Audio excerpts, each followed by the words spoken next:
You know God is a healer. How many are glad for the healing of Minister Louis Farrakhan?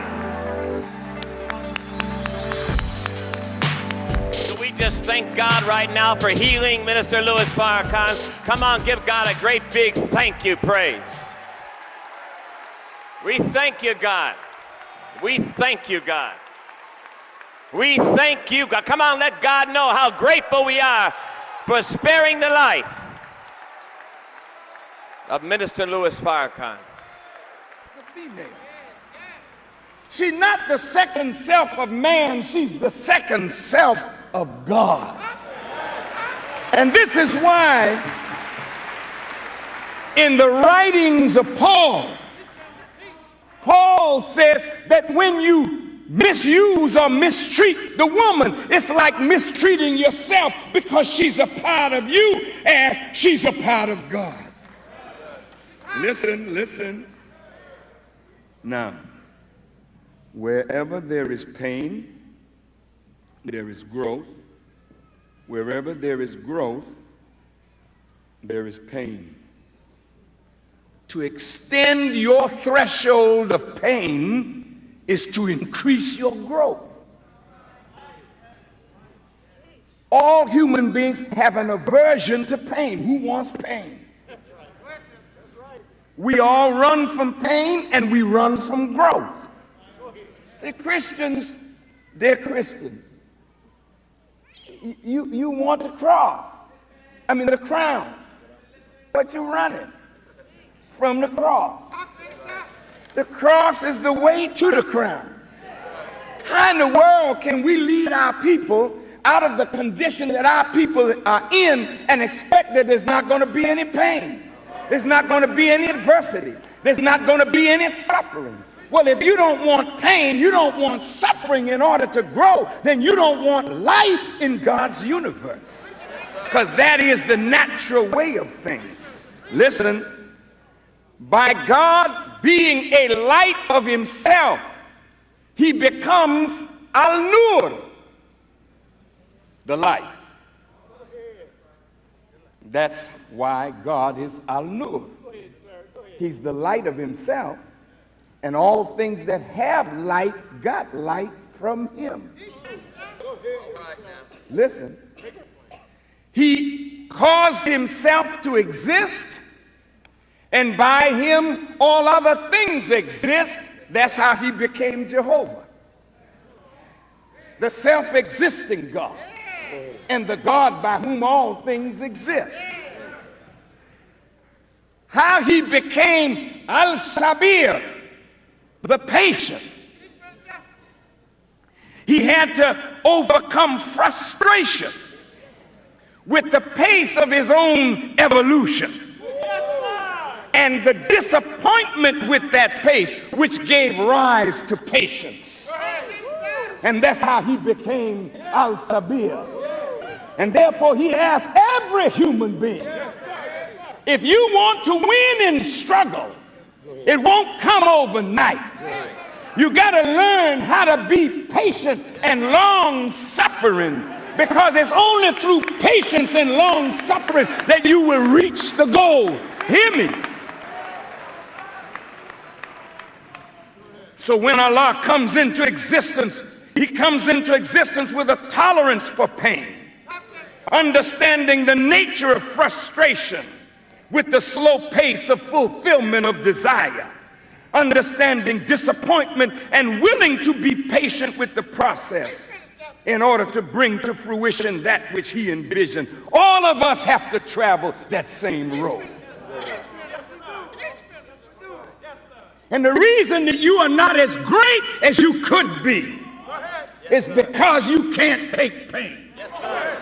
The reason that you are aborted is because you get frustrated and disappointed with the slow pace of the fulfillment of your desire. So you abort the process and wonder why you're a bum on life's highway.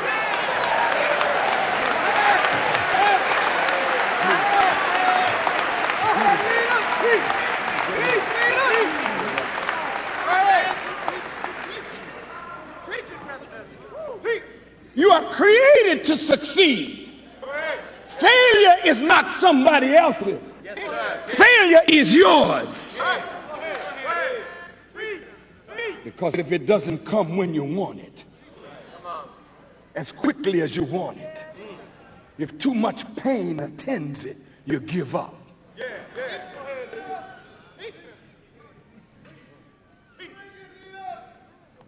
When he comes into existence, he comes into existence a light of himself coming up out of darkness.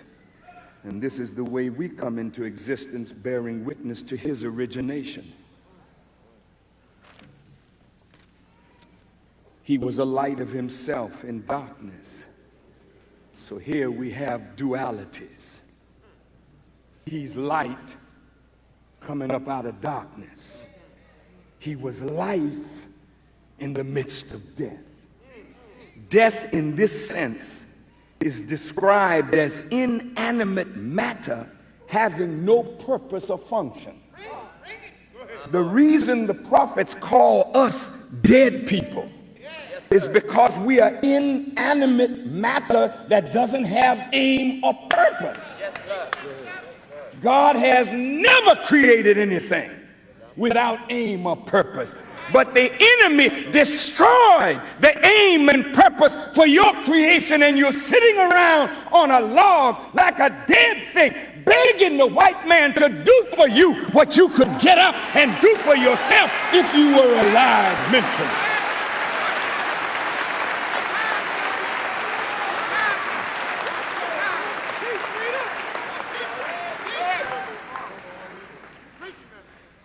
So in the nature of God is this duality. And in the nature of the human being is this same duality. This duality is ever present in everything in the universe that God created. From the tiniest atom to the furthest planet or star, you will always see this yin and yang, this duality in the nature of things. The scholars will ask, well, where did the devil come from?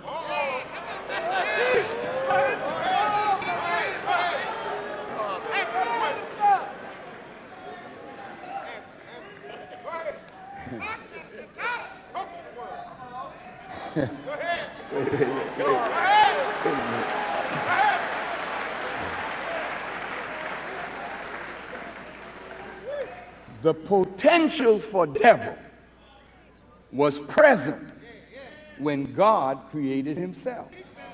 See, religious scholars are religious cowards. If God is the creator of everything, then he created devils.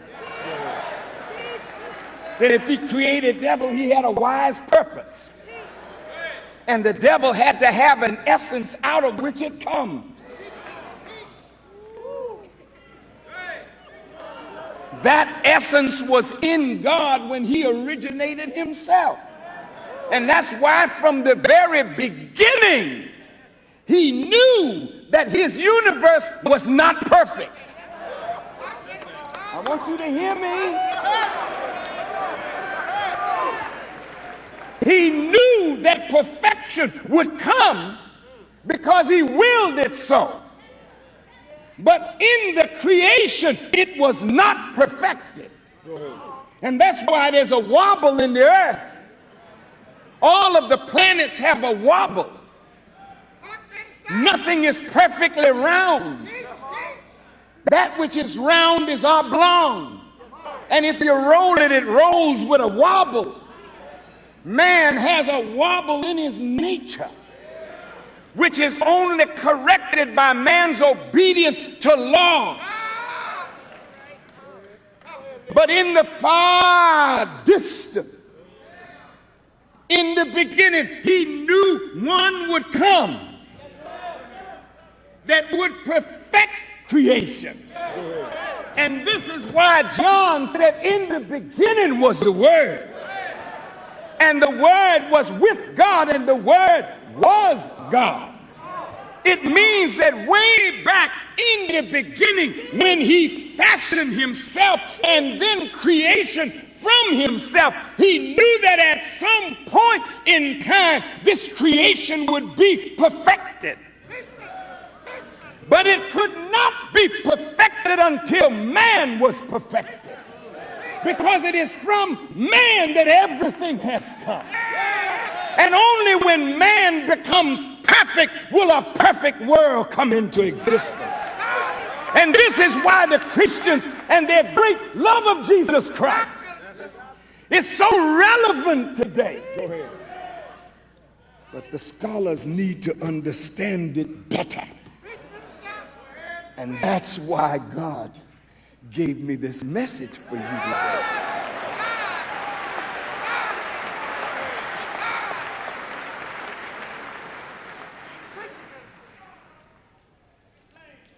The potential for devil was present when God created himself, because in him is that which he had to overcome, and outside of him was that which he had to overcome in order to make creation.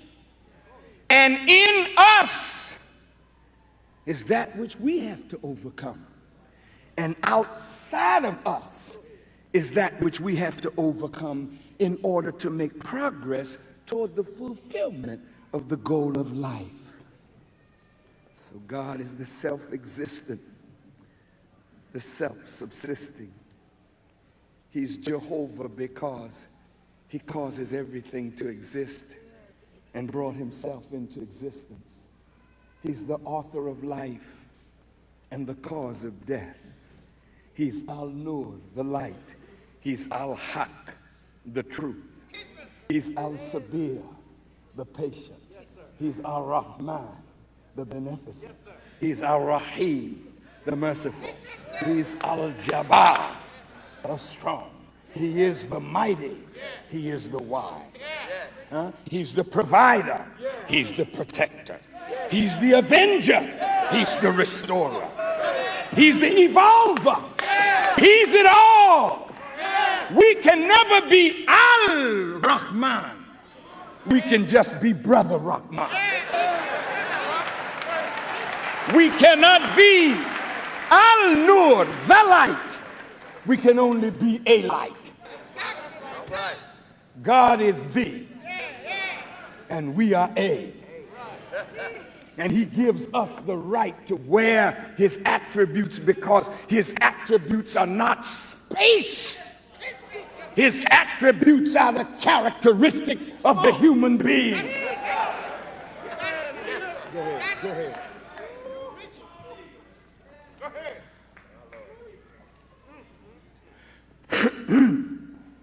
Now, when he makes us in his image, we are a reflection of his attributes. If he created us and made us in his image and after his likeness, then all of these potentials and magnificent characteristics of God are sitting right up inside of us. I want to say that again, man.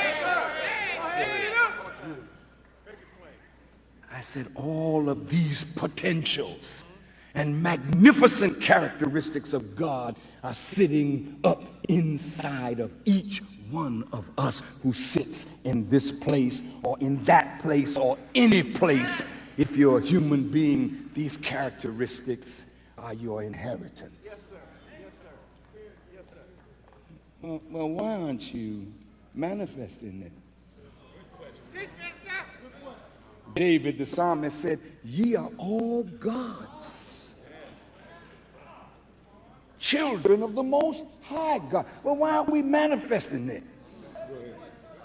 Because gross darkness, ignorance, thick darkness covers us, and that has to be removed.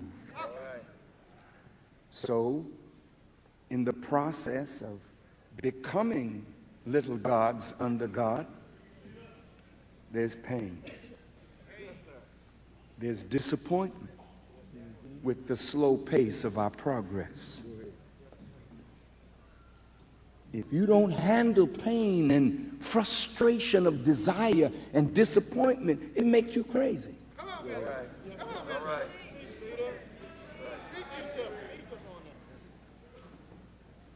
Some of us are nuts. It's true, it's true. Have you ever been frustrated from a desire, something you want so bad, and all of a sudden it gets frustrated? And instead of handling it, it handles you? Then you start throwing things around, crashing things, acting a fool. It's because in order to fulfill your destiny, you have to manage pain. You have to manage frustration. You have to manage disappointment. We want what we want it now.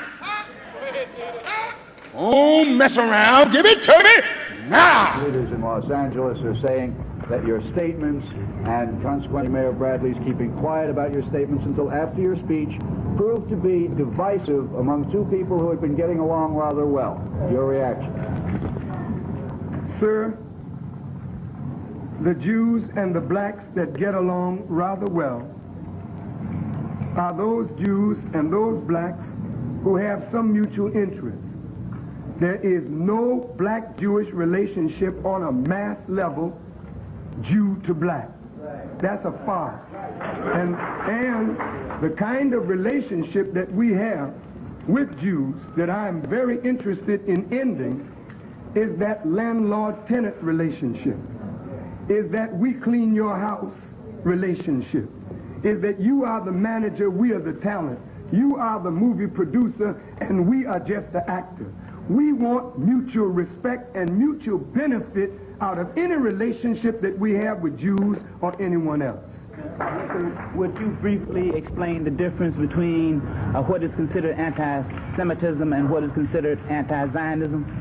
You know, I think your question should be properly posed to the Jews, for they are the ones that label me as anti-Semitic, but no one ever asked them to define the term. So don't ask me, a black, to define a Jewish-made term, which is really a cloud and a camouflage that they put up every time some black person criticizes some aspect of Jewish misbehavior. I refuse to accept that title. I will criticize Jews or anyone else whom I believe is incorrect in whatever policy they have. And if the Jews want to throw up the smoke screen that I'm anti-Semitic, you that write and call me anti-Semitic, ask the Jews to define that term, then apply that term to what I say and what I do. Dear supporters of truth, we need 2 million signatures by February 26, 2023. Let's stand together with our black leaders and demand that the Nation of Islam and the Honorable Minister Louis Farrakhan's good name be removed from all hate group listings. To sign our petition, visit change.org/Hands Off Farrakhan today.